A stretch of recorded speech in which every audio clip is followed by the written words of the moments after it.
Bismillahirrahmanirrahim. Physics first year, National Book Foundation, chapter number 8. After the law of thermodynamics and after heat engine, there would be another important topic.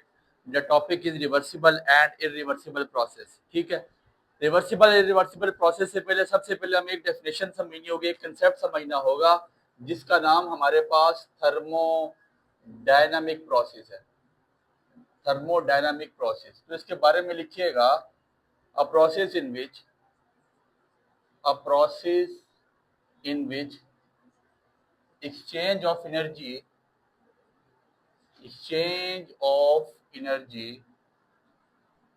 takes place between the system and the surrounding, छोटी सी definition, बहुत important, इसको समझाया जाता है।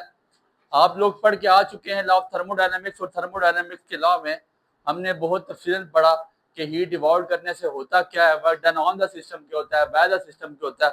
तो ऐसे तमाम process जिसमें एनर्जी की एक्सचेंज हो, एनर्जी एक फॉर्म से दूसरी फॉर्म में चली जाए, ये याद रखिएगा। फर्स्ट लॉ ऑफ थर्मोडायनामिक्स कहता है कि energy never be created nor be destroyed.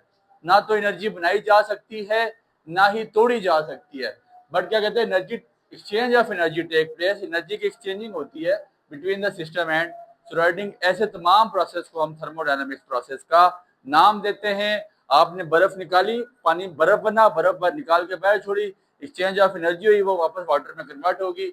It these process are called thermodynamics process. ऐसे तमाम प्रोसेस को हम थर्मोडायनामिक्स प्रोसेस का नाम देते हैं।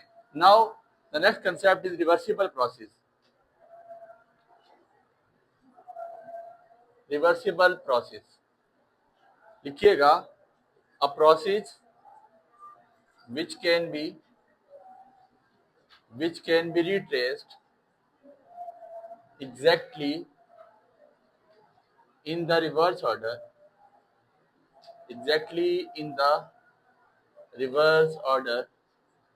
without producing change in the surrounding, definition समझ लें, आपको अगली बात समझाई जाती है। अपने पास इसको नोट डाउन कीजिएगा। A process which can be retraced, ऐसा प्रोसेस जो एग्जैक्टली वापस अपनी ओरिजिनल पोजीशन पे आ जाए in the reverse order without producing change in the system. देखें, आपको याद होगा आप वाटर से क्या करते थे, वाटर को आपने कूल डाउन किया, जब कूल हुआ पानी, आपके पास बर्फ बन चुकी है, आइस बनी है, ठीक हो गया। ये रिवर्सिबल प्रोसेस के बारे में बता रहा हूँ। और आइस को हमने दोबारा बाहर निकाला, बर्फ से बाहर छोड़ दिया सिंपल एनवायरमेंट में छोड़ने से क्या हुआ, वो दोबारा किस में कन्वर्ट हो गया, वाटर में, ठीक हो गया। इसी तरह आपके पास एवापोरेशन होती है, एवापोरेशन का प्रोसेस आपके पास भी रिवर्सिबल प्रोसेस है, ठीक है। ऐसे तमाम process, a process which can be retraced exactly in the reverse order without producing change in the surrounding, it is called reversible processes।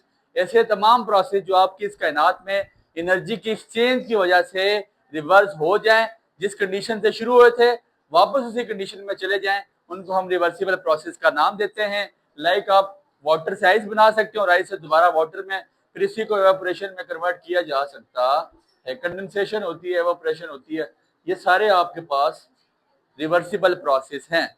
After that there would be another process called irreversible process.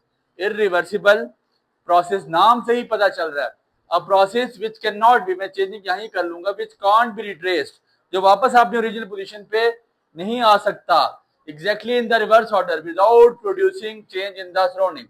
मैं इसकी एक बड़ी अच्छी मिसाल देता हूं। आप देखें, आपने जो ना, आपके पास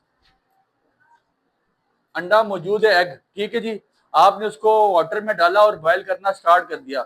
एक वक्त आता है, ठीक है जी, एक वक्त आता है बॉइलिंग के बाद उसमें क्या हो जाता है, a process which can't be retraced exactly in the reverse order without producing change in the surrounding, it is called irreversible process। और आप याद हो, आप एग को बॉयल करते हैं, हीट ट्रांसफर होना शुरू हुई, आपने पानी में अंडा डाला, एग बॉयल होना शुरू हो गया और थोड़ा सा हार्ड होना शुरू हो गया, और आप उसमें से वापस हीट को एक्सीड नहीं करवा सकते, बाहर नहीं निकाल सकते, और वो दोबारा अंडा अपनी उस स्टेट में नहीं आ सकता जिस स्टेट में वो पहले था।